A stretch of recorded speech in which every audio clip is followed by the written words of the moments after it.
You take the most famous scene from David Lynch, the father watering the lawn at the start of Blue Velvet. He has a heart attack and falls down, the hose starts flailing, and we pass down into the grass and soil and dirt where all the swarming creatures are.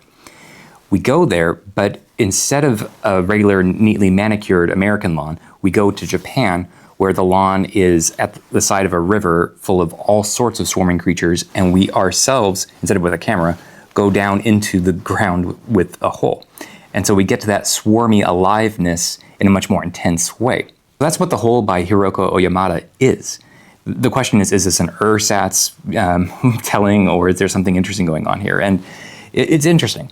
Hi, I'm Nicholas Crawford. I'm the author of Where We've Made It Dark, a literary apocalypse with zombies, and here I engage fiction as philosophy.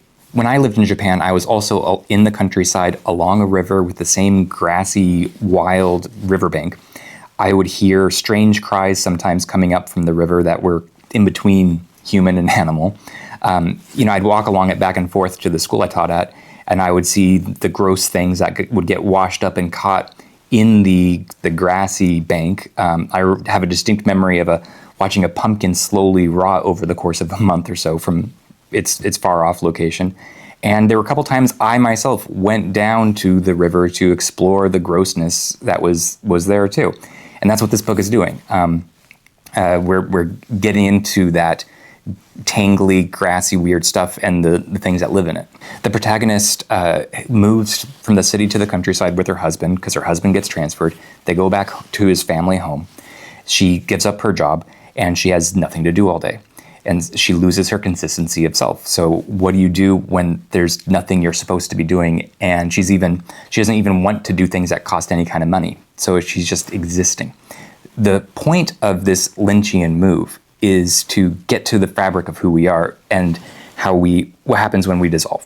This is what is there when we lose our sense of self, when we lose what gives us consistency. So here it's the simple being in a city and having a job. When we take all of that away, we get down to this 0 point, and the foundation of our reality is this swarmy, abject stuff.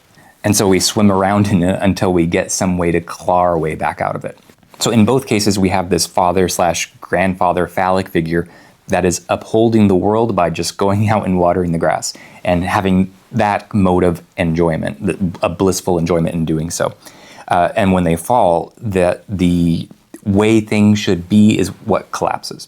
So this isn't a sexist point. This is the way in which we have consistency in the world through this linchpin figure.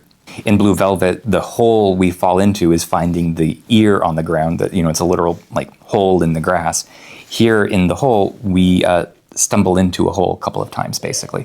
It's not a hole that we stay locked into. I thought that would be the type of hole we're talking about, but it's more of a tumbling effect in this story. There's a lot more of a psychic experience going on than one clear, horrifying thing.